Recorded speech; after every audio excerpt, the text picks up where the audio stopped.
여호와께서 모세에게 말씀하셨습니다. 너는 백성의 나이 든 사람들 가운데서 내가 장로 혹은 관료로 알고 있는 사람들 70명을 내게로 데려와라. 그들을 회막으로 데려와서 거기서 너와 함께 서도록 하여라. 내가 내려가 거기서 너와 이야기하고 내게 내려준 영을 그들에게도 나눠줄 것이다. 그러면 그들이 이 백성의 짐을 너와 함께 나눠지고 너만 혼자 지지 않게 될 것이다. 백성들에게는 이렇게 말하여라. 내일을 위해 몸을 거룩하게 하라. 너희가 여호와의 귀에 대고 울면서 누가 우리에게 고기를 먹게 해줄 수 있을까? 이집트에서 살던 것이 훨씬 나았구나라고 했으므로 내일은 너희가 고기를 먹게 될 것이다. 여호와께서 너희에게 고기를 줄 것이니 너희가 먹게 될 것이다. 1일, 2일, 5일, 10일, 20일만 먹을 것이 아니라 고기 냄새가 너희 코에 넘쳐서 역겨워질 때까지 한 달 동안 먹을 것이다. 이는 너희가 너희 가운데 있는 여호와를 거부하고 그 앞에서 울면서 왜 우리가 이집트에서 나왔을까? 라고 했기 때문이다. 그러자 모세가 말했습니다. 여기 나와 함께 있는 사람들 가운데 걷는 사람들만 60만 명인데 주께서는 내가 그들에게 고기를 주리니 그들이 한 달 내내 먹을 것이다 라고 하시는군요.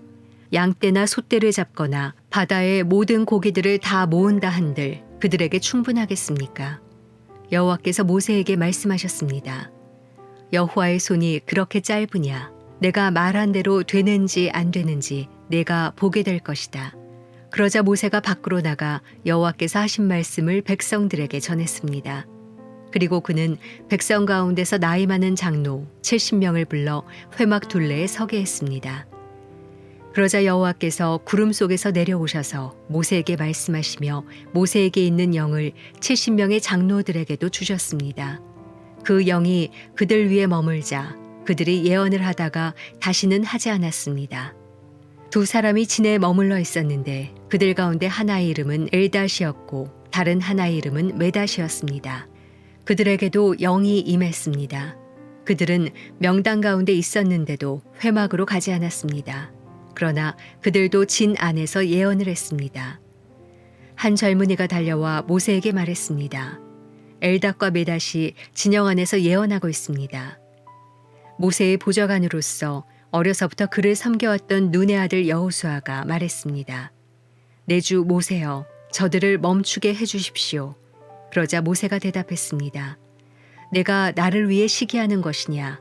나는 여호와의 모든 백성들이 예언자가 되고 여호와께서 그 영을 그들에게 부어주시기를 바란다. 그러고 나서 모세와 이스라엘의 장로들이 진으로 돌아왔습니다.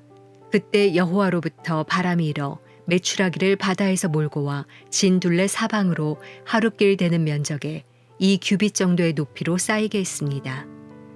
백성이 일어나서 그날 온종일과 그 다음 날 낮과 밤 내내 메추라기를 모았습니다.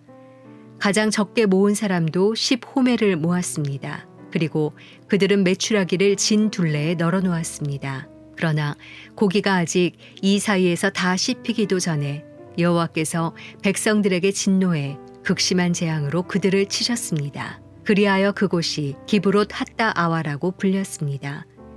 그들이 거기에 탐욕스러웠던 사람들을 묻었기 때문입니다. 백성이 기브롯 핫다 아와에서 이동해 하세롯에 이르러 그곳에 머물렀습니다. 화요일 아침 기도회를 시작하겠습니다. 사랑하는 하나가족 여러분, 하나님 말씀 앞에 선 당신을 축복합니다. 분명 하나님께서는 말씀을 붙들고 사모하는 당신을 위해서 놀라운 기적으로 역사하실 줄 믿습니다. 우리가 자녀되었다면 그런 믿음으로 살아가야 합니다. 하나님께서 분명 우리 삶 가운데 동행하시고 역사하신다라는 사실을 굳게 믿고 사는 귀한 하루가 되기를 바랍니다. 오늘은 민수기 11장 16절에서 35절까지의 말씀을 함께 나누기 원합니다. 어제 이어서 오늘 말씀이 계속 이어집니다. 어제 이스라엘 백성들이 하나님 앞에 자신들이 먹는 것에 대해서 그 공급하시는 하나님을 향하여 불평불만을 내뱉는 것을 우리는 볼 수 있었습니다. 그들을 향해서 하나님은 진노하셨지요. 그런데 오늘 본문에 읽다 보면 그럼에도 불구하고 하나님께서 그들의 불평과 불만을 외면하지 않으시고 그들에게 매출하기를 허락하시는 것을 볼 수 있습니다. 자, 그렇다면 우리가 사람 된 바 하나님께서 그렇게 공급하셨다면 불평 불만을 우리는 어떻게 해야 한다라고 생각합니까? 맞습니다. 멈춰야만 합니다.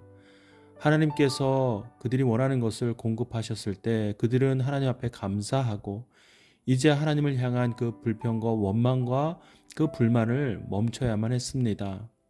그러나 그럼에도 불구하고 그들은 여전히 그 모습이 변하지 않았습니다. 하나님께서는 오히려 그들에게 몸을 거룩히 하라고 말씀하십니다.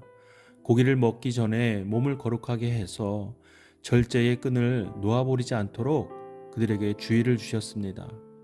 그러나 그럼에도 불구하고 그들은 어땠습니까? 그들이 갖고 있었던 그 탐욕의 모습을 버리지 못하고 여전히 하나님을 향하여 내비치고 있습니다. 우리가 살아가면서 이러한 모습이 없다라고 할 수 없습니다.